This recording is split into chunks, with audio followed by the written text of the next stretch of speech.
বিসমিল্লাহির রহমানির রহিম। আদ-দারসুস সামিন ওয়াল আশরুন।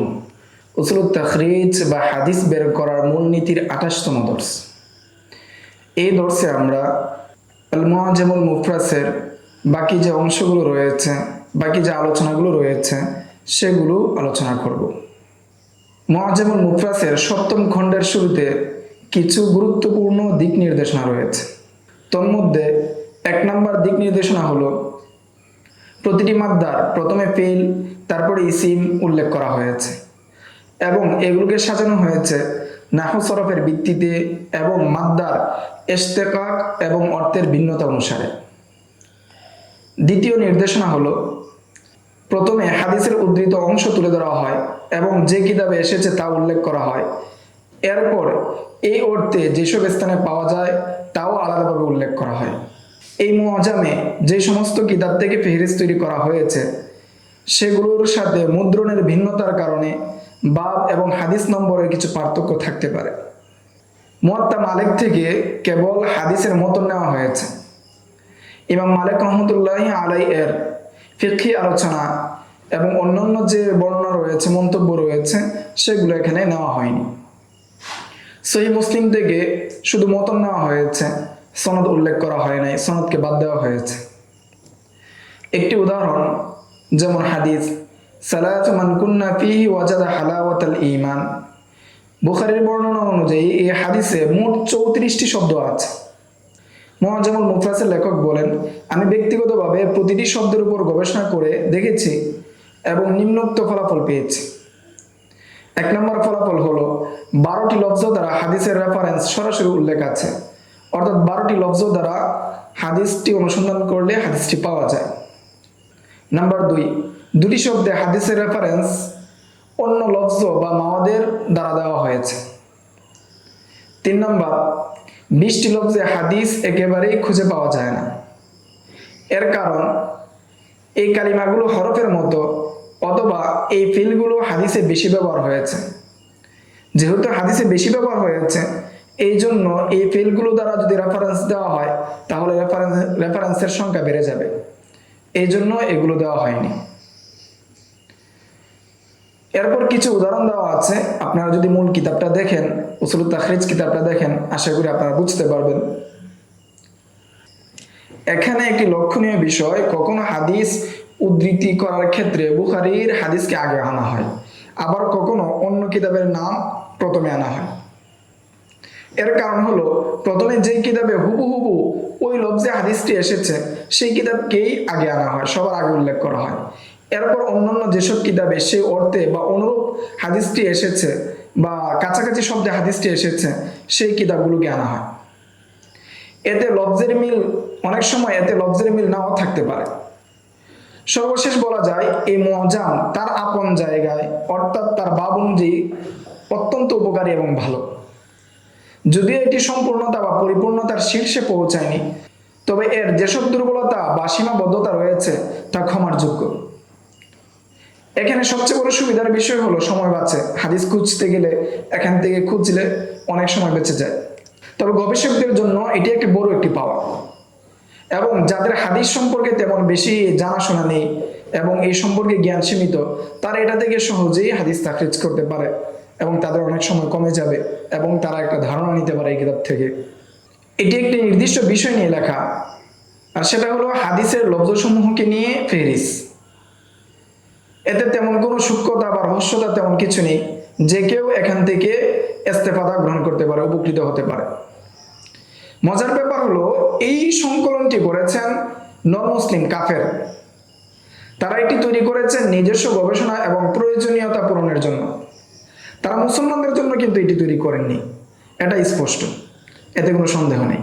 এছাড়াও মুআজামটি খুবই মূল্যবান, কিন্তু প্রাথমিক মুদ্রণ মাত্র 500 কপি ছিল, যা মাত্র কিছু মানুষই কিনতে পেরেছে।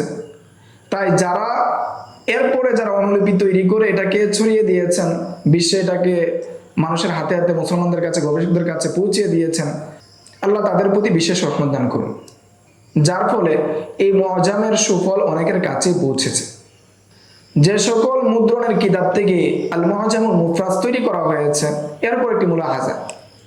এটা সর্বজন স্বীকৃত যে বিষয় যে এই ফেহরিস্টটি তৈরি করা হয়েছে লেখকদের নিজস্ব যে হাদিসের কিতাব রয়েছে সেই হাদিসের কিতাব থেকে, এবং সেই হাদিসের কিতাবের বাব নাম্বার, কিতাব এবং অন্যান্য হাদিস নাম্বার অনুযায়ী তারা করেছেন। তবে মুসনাদে আহমদের ক্ষেত্রে একটু ব্যতিক্রম আছে, কেননা সেগুলোর মধ্যে বাব নাম্বার নেই, এটা সাজানো হয়েছে সাহাবীদের নাম অনুযায়ী।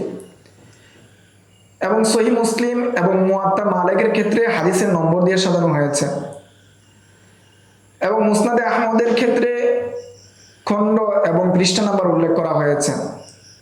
এক্ষেত্রেও দেখা যেতে পারে বিভিন্ন মুদ্রণের ভিন্নতার কারণে পরিপূর্ণভাবে মিলে না।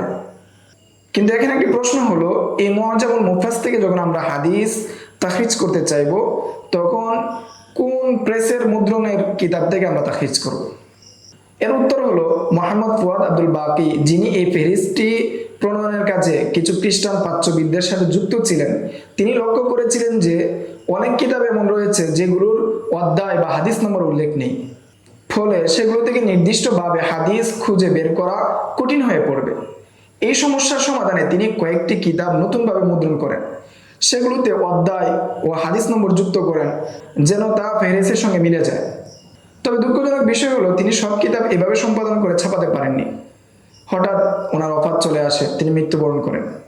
এখন প্রশ্ন হলো, তিনি যে কিছু কিতাবের খসড়া আকারে প্রস্তুত করেছিলেন তা কি মুদ্রিত হয়নি, নাকি সেগুলোর কাজ শুরুই করেননি? এর উত্তর হলো এটা স্পষ্টভাবে জানা যায় না। তবে যেসব কিতাব তিনি সম্পাদনা করেছেন তার মধ্যে অন্যতম হলো সহিহ মুসলিম। তিনি এই কিতাবটি 4 খণ্ডে মুদ্রণ করেন এবং হাদিস নাম্বার দিয়ে সাজান, তবে সনদ সংবলিত বর্ণনাগুলোকে নম্বর দেননি। ঠিক যেভাবে ফেহরিস যারা তৈরি করেছেন তারাও গণনা করেনি, অনুরূপভাবে তিনি এই কাজটা করেছেন। তিনি এই কিতাবের সঙ্গে একটি পঞ্চম খণ্ড যুক্ত করেন, যাতে প্রয়োজনীয় ফেহরিস যুক্ত করেন।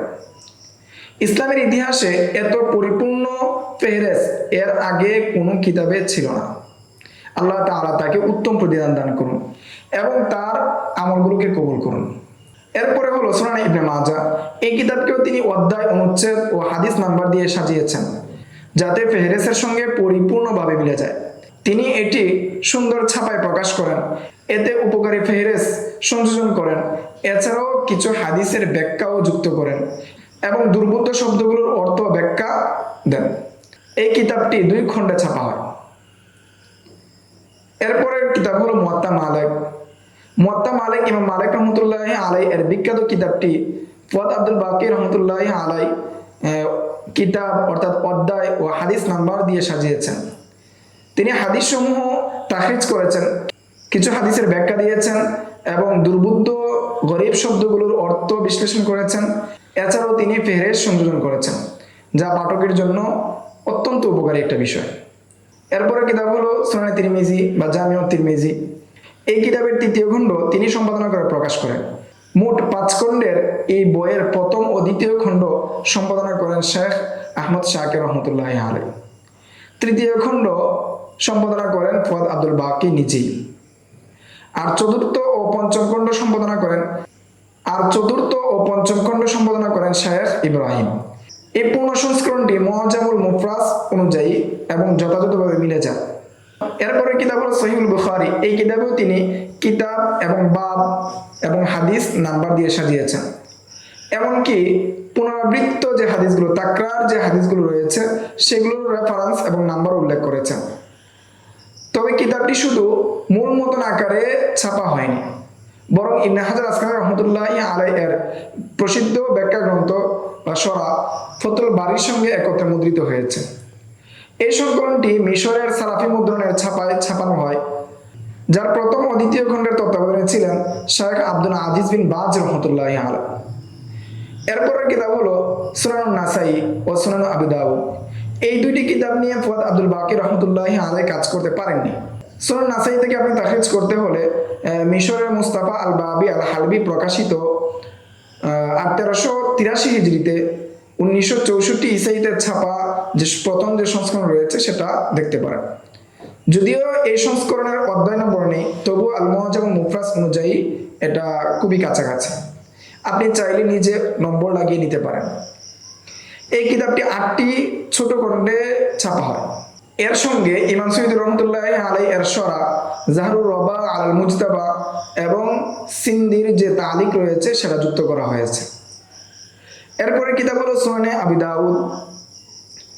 সুনানে আবি দাউদ থেকে তাখরিজ করার উপযুক্ত সংস্করণ হলো শায়েখ মোহাম্মদ আব্দুল হামিদ কর্তৃক সম্পাদিত মিশরের ছাপা সংস্করণ। তাই সহজে হাদিস বের করতে চাইলে আপনাকে অধ্যায় নাম্বার বসিয়ে নিতে হবে। এরপরে কিতাব হলো সুনান দারিমি বা মুসনাদে দারিমি। এই কিতাবটি তাখরিজ, হাদিস নাম্বার, অধ্যায় এবং হাদিস নাম্বার সহ সম্পাদনা করেছেন সৈয়দ আব্দুল্লাহ হাশিম ইয়ামেনি আল মাদানী। এটি 1386 হিজরি অর্থাৎ 1966 সালে মিশরের ইউনাইটেড প্রিন্টিং কোম্পানি থেকে প্রকাশিত হয়। আল্লাহ তাআলা তাকে উত্তম প্রতিদান দিন। তিনি এই কিতাবের মাধ্যমে হাদিসের শিক্ষার্থীদের জন্য বড় উপকার করেছেন। এরপরে কিতাব হলো মুসনাদে আহমদ ইবনে হাম্বল রহমতুল্লাহ আলাই। মুসনাদে আহমদের যেই সংস্করণ থেকে নেওয়া হয়েছে এবং পৃষ্ঠা নাম্বার উল্লেখ করা হয়েছে তা হলো মিশরের ছাপা 1313 হিজরি সনে ছাপা আত্তবাতুল মাইমানিয়া এর অনুসারে। এই সংস্করণটি পরবর্তীতে 1389 হিজরিতে অর্থাৎ 1969 খ্রিস্টাব্দে বৈরুতের দারুস সদর ও আল মাকতাবাতুল ইসলামী থেকে 6 খণ্ডে পুনরায় ছাপানো হয়। এই মুআজ্জামের মধ্যে বা এই কিতাবের মধ্যে ব্যক্তির নাম অনুযায়ী সূচিপত্র যোগ করা হয়েছে। তবে দুঃখজনকভাবে এসব সূচিপত্র মূল কিতাবের সঙ্গে মুদ্রিত হয়নি এবং এগুলো আলাদাভাবে ছাপা হয়েছে কিনা সে তথ্য পরিষ্কার নয়।